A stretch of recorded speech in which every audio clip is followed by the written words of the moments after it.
सबको मेरा प्रणाम। MIT school of government Pune India, इनका master program in political leadership and government WPG20 commencement के सेरेमनी को आपने मुझे निमंत्रित किया और व्यासपीठ पर उपस्थित माननीय मिस्टर कराड़ सर, जिनका बहुत ही धर्म, आध्यात्मिकता के बारे में और शिक्षा के बारे में काम रहा है, वो हमारे प्रेरणा स्थान सम्माननीय डॉक्टर विश्वनाथ जी कराड़, राहुल जी कराड़ जो मैनेजिंग ट्रस्टी है और MIT वर्ल्ड पीस यूनिवर्सिटी के हैं और अलग अलग जो इंस्टीट्यूशंस हैं, और यहाँ पे हम इस कमरे में देख रहे हैं कि उनकी कल्पना से जो भी लोगों का संगठन समन्वय करने के लिए उन्होंने बहुत ही अच्छे तरीके से लीडरशिप और प्रेरणा देने का काम किया है, वो राहुल जी कराड़। अभी जिनका आपने भाषण सुना और जो वो अध्यक्ष जी की चेयर से बात नहीं कर सकते, वो उन्होंने सब इधर अपना दिल सबके सामने रख दिया। तो मुझे लगता है वो कुर्सी की जैसी ये कुर्सी भी बहुत महत्व है कि यहाँ पे आप जो भी चाहिए वो बात कर सकते हैं। उसी के साथ आज के इस प्रोग्राम में honourable speaker Punjab legislative assembly के श्री कुलतार सिंह साधवान, फिर आपके एक प्रोग्राम के डॉक्टर परिमल जी और श्री श्रीधर पेबिशेट्टी, मिस्टर चिटनीस और व्यासपीठ पर उपस्थित सभी अपने निमंत्रक और मेरे सामने बैठे हुए विद्यार्थी, सहेलियों और हमारे मित्रगण। जब मैं पोद्दार मेडिकल में पढ़ती थी तब का भी मैंने उदाहरण पहले भी दिया था कि पोद्दार मेडिकल कॉलेज में पढ़ते थे तो कोई भाषण देने को आते थे तो लास्ट बेंच पे बैठ के हर एक व्यक्ति पर हम लोग कमेंट करते थे धीरे धीरे धीरे चुपके से, और हमारा काम यही था कि जब ख़त्म हो जाएगा तो बहुत ज़ोर से ताली बजाने की। तो ऐसे हमारे स्टूडेंट नटखट लोग थे एकदम बिल्कुल, लेकिन मार्क्स अच्छे आते थे क्योंकि पढ़ाई करते थे। कभी कॉलेज को छोड़ के चले भी गए तो घर में जाके पढ़ाई करते थे, रात को 3-3, 4-4 बजे तक पढ़ के हमने वो हमारा सब मेडिकल का, आयुर्वेद का पढ़ाई पूरा किया है। तो जब भी मैं यहाँ आती हूँ तो बहुत अच्छा लगता है कि master in political leadership and government इसको 20 साल हो गए हैं। मुझे अभी भी वो दिन याद है कि राहुल जी हमारे घर आए थे और उन्होंने ये सब कल्पना की थी, और जैसे कि फिल्म में बताया कि शुरुआत में तो उपेक्षा होती है, उपहास होता है और बाद में धीरे धीरे उसकी स्वीकृति होती है। और जिस शहर में आप पढ़ने के लिए आए हैं पुणे में, तो पुणे संस्कृति की राजधानी तो है।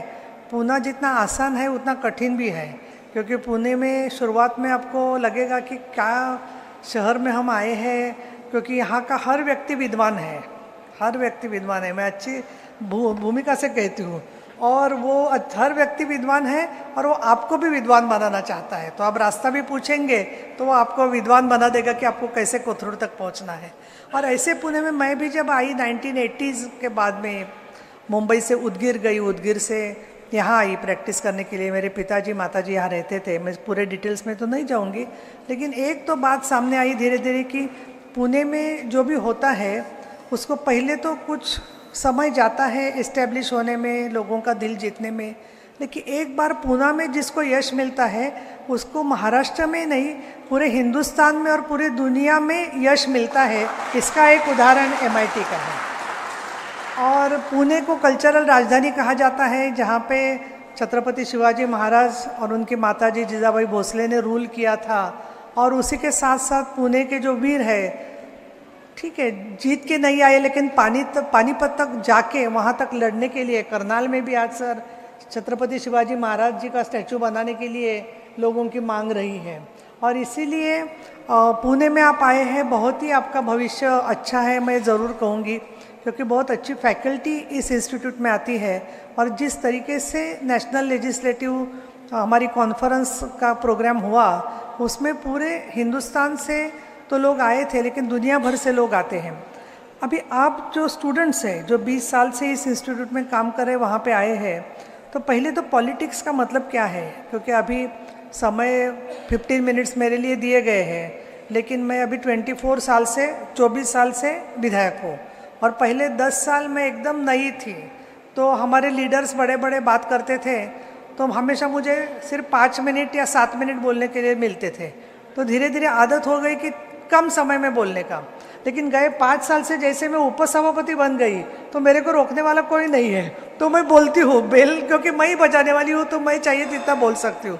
लेकिन ऐसा है कि जब अभी मैं उपसभापति बन गई तो वो भी लास्ट बेंच पर बैठे हुए व्यक्ति क्या सोचते हैं उनको भी मौका देना हमारा फ़र्ज़ बनता है। ये बात नहीं है कि हम सिर्फ लीडर ऑफ अपोजिशन और मुख्यमंत्री जी को बोलने दें और बाकी सब लोगों को कुछ मौका न दें। तो इसके लिए ये सब बातों के तक पहुंचने के पहले मैं थोड़ी मुद्दे आपके सामने रखना चाहती हूँ कि राजनीति की हम व्याख्या क्या करना चाहते हैं। मुझे लगता है कि राजनीति की व्याख्या मतलब सिर्फ संसदीय काम जैसे कि पार्लियामेंट है, असेंबली है, पंचायत राज इंस्टीट्यूशन है, सरपंच मतलब प्रधान है, इस तरीके का डिसीजन मेकिंग इतना मैं मर्यादित नहीं सोचती हूँ। और मुझे लगता है कि पॉलिटिक्स मतलब हमारा वैयक्तिक या निजी जीवन है, हमारा सामाजिक जीवन है, राजनैतिक जीवन है, आर्थिक जीवन है, अगर आप किसान हैं तो खेती के बारे में भी निर्णय है। तो सब हमारे जीवन से संबंधित जो विषय है उसमें निर्णय करने का अधिकार और निर्णय करने का आत्मविश्वास जिससे मिलता है उसका मैं राजनीति करके व्याख्या करती हूँ। मेरी जो, क्योंकि सिर्फ पार्लियामेंट्री पॉलिटिक्स काफ़ी नहीं है। मैं जिस संगठन से आई वो नॉन पार्लियामेंट्री पॉलिटिक्स में काम करने वाला विद्यार्थी संगठन था। और पहले तो लगता था कि पॉलिटिकल पार्टी में जाना ही नहीं चाहिए क्योंकि पॉलिटिकल पार्टी में सभी लोग करप्ट होते हैं, पॉलिटिकल पार्टी में ऐसा होता है वैसा होता है। लेकिन धीरे धीरे समझ में आया कि अगर हमको पॉलिसी लेवल पर परिवर्तन लाना है तो पार्टी पॉलिटिक्स ज्वाइन करने के बजाय कुछ हम काम नहीं कर सकते हैं। दूसरी बात जो है कि हमको ये समझना चाहिए कि आप कौन से गांव से आए हैं, कौन से स्टेट से आए हैं, क्योंकि जो परिस्थिति चेन्नई में होगी वही परिस्थिति नॉर्थ ईस्ट में होगी, ऐसी बात नहीं है। लेकिन सबको जोड़ाने वाला एक धागा है और उसमें मैं समझती हूँ कि हमको एक कुछ हमारी परंपरा के साथ भी कुछ बातें हमारे भारत के इतिहास में हमारे साथ में वो पूरा बोझ या जिम्मेदारी लेकर हम यहाँ तक पहुँचे हैं। और एक तो पहला है कि historical systems regarding caste, class and patriarchy, मतलब पुरुष प्रधानता भी है समाज में, जातिवाद भी है और आर्थिक या गरीब इसके मुताबिक होने वाली विषमता भी हमारे समाज में काफ़ी है। तो इसके लिए मानव अधिकार के बारे में हमको बहुत पहले कदम पे मानव अधिकार के बारे में सोचना है कि हर व्यक्ति के ह्यूमन राइट्स के बारे में हम लोग क्या सोचते हैं। और अभी तो आप तो पढ़े लिखे लोग हैं, लेकिन आप हमारे इंडिया में देखिए कलर के बारे में हम लोग कितने कॉन्शियस हैं। अगर हम कोई फेयर है ज़्यादा और कोई एकदम कृष्ण वर्ण का इंसान आ जाता है पढ़ने के लिए, तो क्या हम सब खुद जाके उससे बात करते हैं? क्या उसके टेबल पर जाके बैठते हैं? क्या उसको बुलाते हैं अपने कमरे में कि आप भी स्टूडेंट हो, हमारे साथ आप आ जाओ? तो आप परदेश में भी जाते हैं तो 3 टेबल आपको दिखाई देंगे कि जिसमें पूरे श्वेत वर्ण के लोग हैं, दूसरे इसमें इंडियन लोग हैं और तीसरे टेबल पे कृष्ण वर्ण के लोग हैं। तो जनरली भारतीय इंसान कृष्ण वर्ण के लोगों के टेबल पर नहीं जाता है। ये भी बातें हमको समझनी चाहिए कि जब हम युवाओं की बात करते हैं तो समाज में पुरुष प्रधानता, जाति वर्ण भेद और इसी के साथ साथ एक वांशिक या एथनिक भी स्ट्रगल पूरे दुनिया में चल रहा है, जिसके बारे में हमको समझना चाहिए कि ह्यूमन राइट्स का बहुत बड़ा विषय है कि जो राजनीति के साथ जुड़ा है। राजनीति के साथ दूसरा जो जुड़ा है वो हमारी फैमिली और जो घरानाशाही जिसको बोलते हैं। बोलना तो अच्छा है कि राजा का बेटा नहीं राजा बनेगा, लेकिन एक्चुअली जाके राजा को गुपचुप जाके मिलना पड़ता है टिकट के लिए, तब तक टिकट नहीं मिलता है। तो इसके लिए राजा का बेटा राजा नहीं बनेगा तो हम नहीं बनेंगे, इतना तो मालूम है अपने को। लेकिन बात ऐसी है कि जो भी बन जाएगा तो बाद में धीरे धीरे वो भी राजा के जैसे ही बर्ताव करता है, क्या ये मुश्किल है? Because power corrupts person and absolute power corrupts and influences person like anything. इसीलिए पावर में ये सब जो चीज़ें हैं वो हम जितने समझ जाएंगे उतना हमें मालूम होता है कि किस तरीके से हमको राजनीति के तरफ देखना चाहिए। तीसरी बात जो है कि बदल हो रहा है, बहुत परिवर्तन हो रहा है समाज में। आप बहुत, मुझे तो लगता है कि बहुत भाग्यशाली लोग हैं कि आपको डिजिटलाइजेशन हो गया है, ग्लोबलाइजेशन हो गया है। मीडिया के कारण गांव के एक कोने में क्या होता है वो बात दूसरे कोने तक पहुंचती है। छुप के कुछ नहीं रह सकता। फ़ोन के पे भी जो बात होती है वो भी पूरी दुनिया को मालूम हो रही है। कोई कैमरा के खिलाफ जाकर अंदर कहीं किसी को मिल के आएगा सीक्रेटली, वो भी जानकारी हो रही है। तो नथिंग इज़ प्राइवेट नाउ। तो आप जिस एरा से, जिस पर्व से गुजर रहे हैं, इसमें आपको ये समझना पड़ेगा कि आपके प्राइवेट और पब्लिक लाइफ की राजनीति में आप जाने वाले हो तो उसकी सीमा रेखाएं क्या है। ज़रूर सीमा रेखाएं है, क्योंकि आप जो बोलेंगे वो अभी प्राइवेट नहीं रहने वाला है। आप किसी बीच में जाएंगे और वहाँ स्विमिंग करेंगे अपने चाहिए वैसे वेशभूषा में, तो वो फोटोग्राफ आप कितना भी छिपाएंगे तो आपके कॉन्स्टिट्यूंसी में 1 मिनट में जा सकता है। आप लोग, क्योंकि मुझे मालूम है कि लोग जब जाते हैं राजनीति के प्रवास के लिए तो उनके पीछे कोई लोग सीक्रेट एजेंट लगाते हैं, पपराजी लगाते हैं कि वो जाके वो फोटोग्राफ निकल के 2 मिनट में भेज देते हैं। तो अभी ये सब राजनीति में आ रहा है। तो राजनीति मतलब ये ट्रेनिंग के साथ साथ मुझे लगता है कि जो बदल आया है, परिवर्तन आए हैं, उसके बारे में भी जानकारी, साइबर क्राइम जैसे जो मुद्दे हैं उसके बारे में भी जानकारी बहुत ज़रूरी है।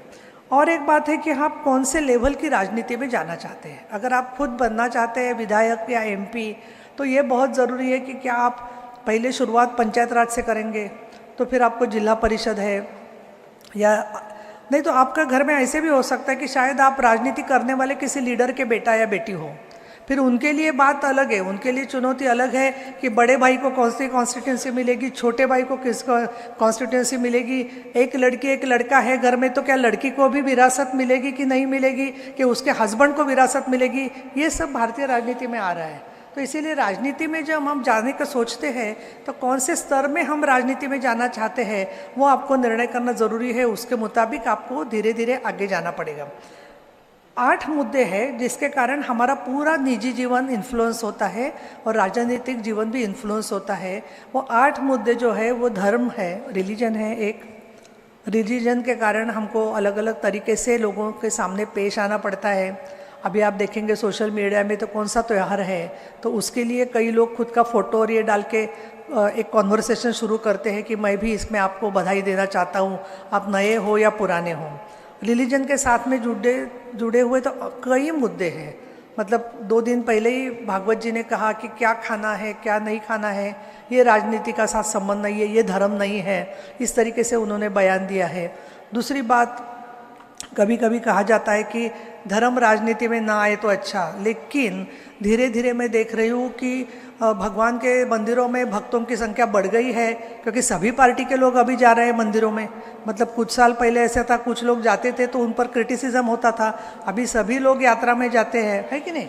सभी लोग जाते हैं यात्रा में, ऐसी बात नहीं है। अभी गणेश फेस्टिवल में देखेंगे तो कुछ ऐसे छोटे छोटे ग्रुप रहते थे, वो बोलते थे कि गणेश फेस्टिवल में जाने के बजाय आप अनाथ आश्रम को पैसा दो। लेकिन मैं ऐसा आवाज़ अभी कभी सुनती नहीं हूँ। सब लोग बह रहे हैं, धारा में बह रहे हैं। तो इसीलिए फिर एक हमको समझना चाहिए कि धर्म के साथ में हम जुड़ रहे हैं तो किस तरीके से हम उसके बारे में प्रबोधनकारी धर्म का विचार करेंगे।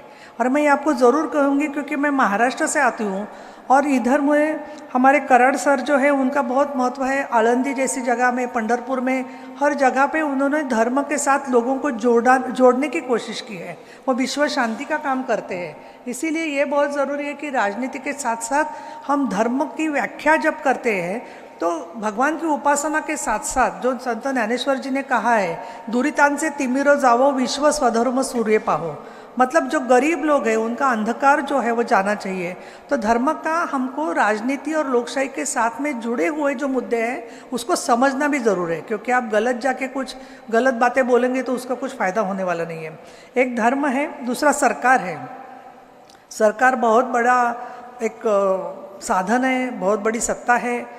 लोगों को 2 बातें समझती है। मैं जब एकदम कम पढ़ी लिखी महिलाओं से बात किया कई बार और उनको पूछा तुमको याद क्या रहता है, तो बोलते हैं हमको 2 बातें याद रहती है।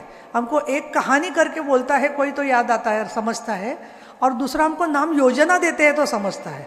तो आप समझ गए होंगे कि अभी महाराष्ट्र के मुख्यमंत्री ने लाडली बहन योजना क्यों नाम दिया, क्योंकि योजना नाम देंगे तो उनको समझते हैं कि मेरे लिए कुछ तो हो रहा है करके, और इसके लिए योजना वो बहुत अच्छी तरीके से समझते हैं। दूसरी बात है कि गवर्नमेंट उनके लिए एक अदृश्य व्यक्ति है। जब हम पूछते हैं लोगों को राशन कहाँ से मिलता है तो बोलता है सरकार देता है। तो सरकार मतलब कौन मुख्यमंत्री या कौन अपोजिशन है, लीडर ऑफ अपोजिशन, वो नहीं है। वो सोचते हैं कि सरकार मतलब सरकार है कि कोई गवर्नमेंट आए या जाए उनको तो वो चीज़ें मिलने ही वाली है। तो सरकार है और एडमिनिस्ट्रेशन है।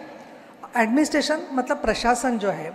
चौथा मुद्दा जो है न्याय संस्था है। हमारे यहाँ न्याय संस्था धीरे धीरे बहुत मतलब मैं कहूँगी कि ऐतिहासिक स्वरूप के हिस्टोरिकल डिसीजंस न्याय संस्था ने अभी तक दिए हैं। जैसे कि मुस्लिम महिलाओं को संरक्षण कानून का देकर तलाक के बारे में रिहा, उनको एक अच्छे तरीके से इंसाफ देने का काम अपने सुप्रीम कोर्ट ने किया है। महिलाओं के बारे में तो कई निर्णय सुप्रीम कोर्ट ने दिए हैं कि जिसके कारण स्त्रियों के बारे में अच्छे कानून हो गए हैं। जुडिशरी चौथा मुद्दा है। पांचवा है एजुकेशन। शिक्षा से बहुत कुछ बदलता है, लेकिन शिक्षा में भी थोड़ा मुझे कहना चाहिए कि जेंडर बायस तो होता ही है। अभी देखिए यहाँ पे 7 लड़कियाँ आई हैं, मैं बहुत स्वागत करती हूँ, लेकिन एक जगह पे अगर आप देखते हैं कि पार्लियामेंट में बिल पास हुआ है कि 33% रिजर्वेशन होगा लोकसभा और विधानसभा में, तो यहाँ तो 50% लड़कियों को आना चाहिए, क्योंकि उनको 33% मिलने वाला है। तो 50% महिला आएगी, पढ़ेगी, ये समझ लेगी तो अच्छे कैंडिडेट्स में मिलेंगे और ये काम भी हो पाएगा। ये जो है वो और एक मुद्दा है कल्चर। सांस्कृतिक जो बदल है वो सांस्कृतिक बदल बहुत धीरे धीरे आता है। मैं 1998 में मुझे याद है कि जब मुझे फर्स्ट टाइम उस समय कार को रेड ये बेकन रहता था, लाइट रहता था रेड, तो मैं जा रही थी एक जगह पे, तो गाड़ी रुकी थी, तो एक किसान मेरे पास आए और मुझे उन्होंने पूछा आप अकेली जा रही है, साहब नहीं है साथ में? तो मैंने बोला क्यों, क्या हुआ?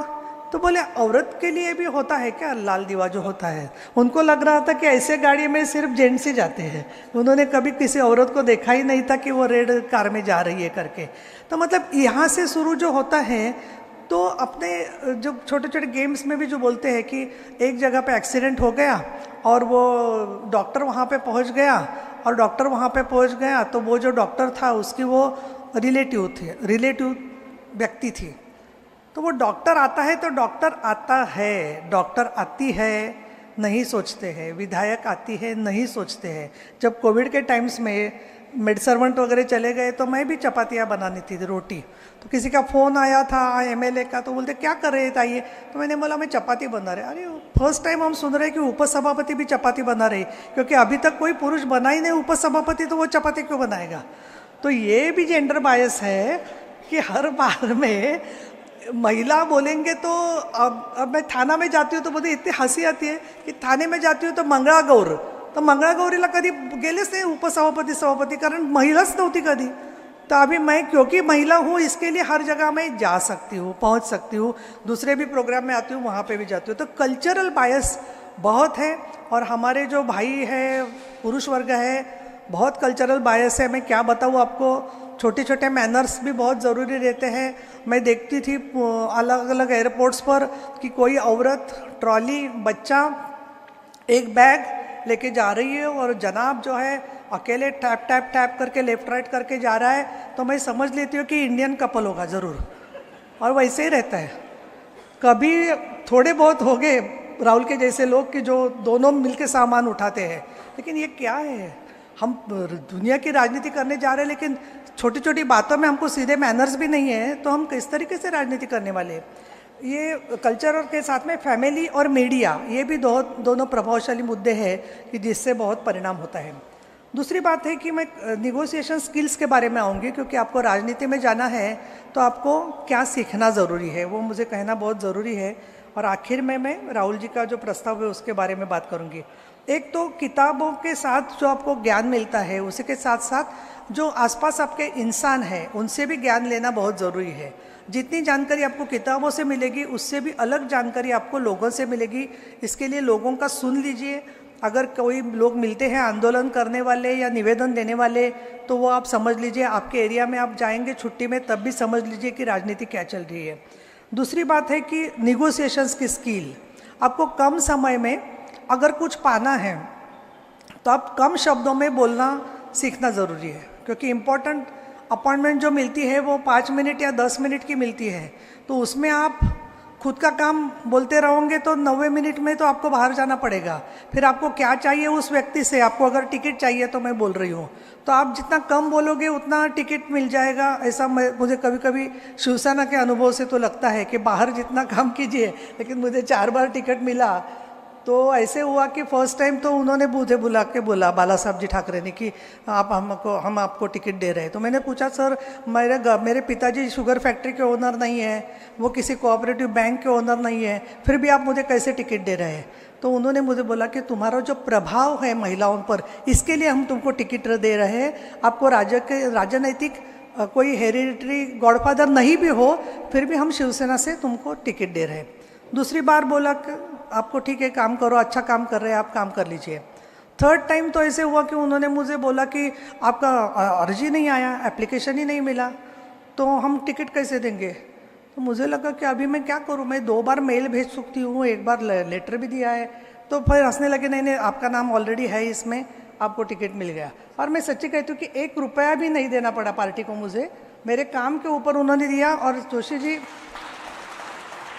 आपने जिस कास्ट का बोला कि आप अपर कास्ट ब्राह्मण के हैं, जिसको अपर कास्ट कहा जाता है, मैं ये ज़रूर कहूँगी कि मैंने बहुत अलग अलग जातियों के साथ काम किया, लेकिन मुझे ब्राह्मण होने के लिए टिकट मिला भी नहीं, और ब्राह्मण है इसके लिए टिकट ना देना ये भी नहीं हुआ, क्योंकि ये सिर्फ बाला साहब ठाकरे का वैशिष्ट्य रहा है। और इसके लिए मैं बहुत पार्टी की आभारी हूँ, क्योंकि और विदाउट रिजर्वेशन टिकट मिला हर बार जो मिला वो, क्योंकि लेकिन मैं लेजिस्लेटिव काउंसिल में हूँ।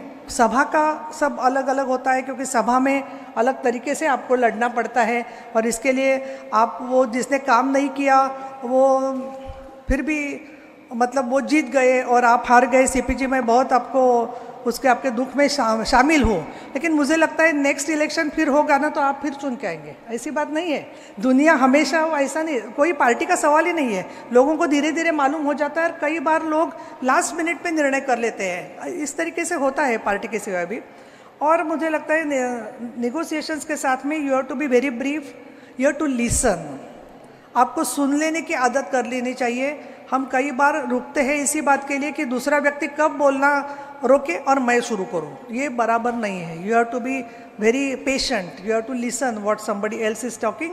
ऑल्सो हमारे जो इंडियन लोग हैं दूसरे को अप्रिशिएट कम करते हैं, तो ये बहुत ज़रूरी है कि एक दिन में एक व्यक्ति से तो अच्छी बात करो और बोलो कि तुम्हारे में कुछ तो गुण है। और वो भी ऐसे मन में मत बोलना कि नीलम ताई ने बोला इसके लिए बोल रहे, लेकिन ये तो पागल है, मैं तो उसको बोलने वाला है। नहीं, तो मन से, from mind you have to be very positive with that person. और ये पॉलिटिक्स में बहुत फ़ायदा होता है। मैंने देखा कि कम बोलोगे और ज़्यादा जहाँ ज़रूरत है वहाँ बहुत बोलो, उसमें कोई रास्ता ही नहीं रहता। लेकिन आप सुन लेंगे और लोगों को छोटी सी बात भी अच्छी बोलोगे कि तुमने अच्छा एक सेंटेंस बोला, तो ज़िंदगी भर आपको याद रखता है या याद रखती है कि मेरे लिए किसी ने अप्रिशिएट किया है। You have to also watch. सभा में वगैरह देख लीजिए कि लोग अस्वस्थ हो जाते हैं। महिलाओं को जब मैं मीटिंग लेती थी तो देखती थी तो उनके हाथ की तरफ देखती थी। अगर वो बोर हो गई तो दूसरे को हाथ से बोलती थी चलो अभी निकलना है करके। तो you should instead of looking at their face, you have to look at their general gesture. कोई ऐसा बैठा है, कोई वैसा बैठा है, कोई फ़ोन पे देख रहा है, कोई सो रहा है, कोई बड़ी बड़ी ये दे रहा है, यॉर्निंग कर रहा है, जाम्बई दे रहा है। तो ऐसे लोगों तो बोलना तो जल्दी जल्दी रुक जाना अच्छा रहता है। और ऐसी मीटिंग में कोई ओपिनियन भी नहीं देता है, वो मीटिंग से ही मालूम पड़ता है कि किस तरीके के लोग अपने को रिस्पांस दे रहे हैं। Also we have to understand, कुछ लोग आते हैं बहुत गरीब होते हैं, वो बोलते नहीं है लेकिन इतना ही बोलते कि मेरा घर देखो कितना गिरा हुआ है। तो watch, you have to also take cognizance of what they are trying to show. Lastly I will come to legislative tools. देखिए राहुल जी, हमारे जो विधायक हैं ना, वो उनको एनएलसी का प्रोग्राम बहुत अच्छा लगा, बहुत लोग आए भी, यूएस भी गए। लेकिन जनरल मतलब हमारा बाय कैमरल हाउस है, एक विधानसभा है, विधान परिषद है। अभी नवंबर में फिर विधानसभा गठित होगी। तो विधानसभा गठित होने के बाद में विधान परिषद का तो अहम महत्व है, लेकिन विधानसभा का लोगों का राय न लेते हुए मैं कुछ भी निर्णय करना उचित नहीं है। मैं ये ज़रूर कोशिश करूँगी, एमओयू के बारे में बात करूँगी। दूसरी बात ऐसी है कि स्पीकर है और विधान परिषद की चेयरपर्सन है, उप चेयरपर्सन है, और जी जोशी साहब और हमारे पंजाब से आए हुए भी भाई जानते हैं, कितना भी हम कहें लेकिन फिर भी chief minister, leader of opposition, गट नेता, हर पार्टी के नेता, इनसे बात करना भी बहुत ज़रूरी होता है। कोई निर्णय उस दिन भर के कामकाज का निर्णय उनके सिवा बात करने के सिवा होता नहीं है। और इसके लिए ये एमओयू से हम लोग क्या अचीव करने वाले हैं, क्या साध्य करने वाले हैं, उसके मुद्दे हम लोगों को देना बहुत ज़रूरी है। और जो मेरा निरीक्षण रहा है 24 साल का, वो है कि लोग लेजिस्लेटिव टूल्स के बारे में जानकारी चाहते हैं। उसके लिए हमारी एक ब्रांच है, राष्ट्रकुल संसदीय मंडल की एक ब्रांच है, और विविध आयुधों के अलग अलग ब्रांच है, वो भी ट्रेनिंग लेते हैं, पार्लियामेंट भी ट्रेनिंग लेता है। लेकिन ये टूल्स के बारे में अगर हम काम करने की कुछ जिम्मेदारी लेते हैं, खास करके लक्षवेधीतून प्रश्न कसे मांडायचे, स्थगन प्रस्तावातून कसे प्रश्न मांडायचे, तो शायद एमएलएज और एमएलसीज को ज़्यादा उसका इंटरेस्ट लग सकता है कि इसका हमें फ़ायदा होगा। दूसरी बात है कि अधिवेशन कम होने की बात की जोशी सर ने। सर, अधिवेशन का कम होता है वो तो ऐसा होता है ना कि हम लोग को कोई सभापति या उपसभापति को पूछ के होता है तो बात अलग है ना। बिजनेस एडवाइजरी में जो निर्णय होता है उसमें सभी लोग होते हैं, उसमें लीडर ऑफ अपोजिशन रहते हैं, चीफ मिनिस्टर होते हैं, तो we are abided by the business advisory committee. इसके लिए हम कितना भी बोलेंगे कि नहीं 8 वीक होना चाहिए और 10 वीक होना चाहिए, लेकिन सबको अगर कोई कहता है कि हमारे यहाँ बारिश हो गए, हमको हमने कॉन्स्टिट्यूंसी में जाना है, तो अब उनको फोर्स नहीं कर सकते कि नहीं आपको इतने दिन करना ही है इस तरीके से। तो इसके लिए वो एक बात है। दूसरी, शिक्षा के बारे में सर ने कहा कि शिक्षा के बारे में कौन किसके पास एजेंडा है। मुझे लगता है कि एनईपी जो है, न्यू एजुकेशन पॉलिसी, उसके बारे में बहस हो सकती है और ऑलरेडी हर एजुकेशनल इंस्टीट्यूट में चर्चा हो रही है, बात हो रही है, और इसका भी हमें काफ़ी कुछ फ़ायदा हो सकता है। और एक बात है कि आपने ये कहा कि एमओयू के बारे में, तो एमओयू के बारे में मैं हमारे सब जो मेंबर्स हैं उनके साथ काम करूंगी, लेकिन उनको कन्विंस करने के लिए एक अपने पास रास्ता है। और जो आपने कहा कि कंसेंसस बनाना चाहिए, इलेक्शन के पहले कंसेंसस बनाना चाहिए। तो क्या होता है, इलेक्शन के पहले जो लीडर ऑफ अपोजिशन है ना और चीफ मिनिस्टर है, उन चुनाव के बारे में अगर वो चेंज हो जाते हैं ना, तो उनकी भूमिका बदल जाती है। फिर वो बोलते हैं कि नहीं हमको जल्दी जल्दी स्कीम्स बनानी ही है, तो ये एक मुश्किल है। तो इसके लिए मुझे लगता है राहुल जी, अच्छा होगा कि आप कभी असेंबली में अंदर ही आ जाइए या पार्लियामेंट में, तो कितना वो आप राजनीति तो समझते हैं, लेकिन बात ऐसी हो जाती है कि जैसे इसमें है चेस बोर्ड पे रहता है बुद्धि बल जो है कि हर एक अपना धर्म निभाता है, नॉट रिलीजन वाइज। लेकिन वो ऊंट जो है ऊंट की चाल ही चलेगा, तिरका ही वो जाएगा, टेंजेंशियल जाएगा। हाथी जो है वो अपनी तरह से, वैसे पॉलिटिकल पार्टी रूलिंग हो या अपोजिशन हो, वो अपने अपने तरीके से बिहेव करते हैं। लेकिन अगर हमें कंसेंसस करना है तो we have got some outline, जिसमें मैं चाहूँगी कि हमारे कॉन्फ्रेंसेस में एक है सस्टेनेबल डेवलपमेंट गोल्स का जो 2015 में कन्वेंशन हुआ है, उसके मुद्दे हम ले कि जो they are accepted by all the governments in all the states. दूसरा है कंसेंसस के बारे में हमें करना है, तो एसडीजी का जो G20 में हुआ, तो उसमें भी एसडीजीज का मुद्दा बहुत कुछ है। G20 अभी जो हुआ उसमें उसके मुद्दे लेके हर स्टेट के लेजिस्लेटर उसको एक्सेप्ट करेंगे। उस अभी एक्चुअली पीठासीन अधिकारियों की प्रिसाइडिंग ऑफिसर की कॉन्फ्रेंस है 24 और 23 को, उसमें यही विषय है कि एसडीजीज के लिए हर लेजिस्लेचर क्या काम करेगा, तो उसमें भी मैं सजेस्ट कर सकती हूँ। और जिसमें हम बोल सकते हैं कि इसका एक मुद्दा है कि जिसमें एमएलए एमएलसीज को और एमपीज को हम ज़्यादा इसके बारे में सजग करेंगे। और अलग अलग यूएन कन्वेंशंस है बहुत ही, कि जो यूएन कन्वेंशंस का उपयोग, जैसे कि चाइल्ड लेबर का है, विश्व शांति का है, यहाँ पर मैं यूएन का झंडा देख रही हूँ, ऐसे जो मुद्दे हैं ह्यूमन राइट्स के मुद्दे हैं, ऐसे मुद्दे तो पूरे देश के लिए है वो। और इसके लिए उनको लेकर सामने अगर हम अपना एक फ्रेमवर्क बनाते हैं कि हम असेंबलीज या काउंसिल के साथ में एमओयू बना के क्या चाहते हैं, तो उसका एजेंडा समझ में आ जाएगा, तो वो एमओयू बनाना बहुत ये है। हमारे इधर कसं आहे, सगळ्या गोष्टी मी उघड बोलू शकत नाही, पण उद्या तुम्ही म्हणाल की कुठे पूल बांधायचे, हा निर्णय आमचं एमओयू करेल, तर कोणी परवानगी देणार नाही।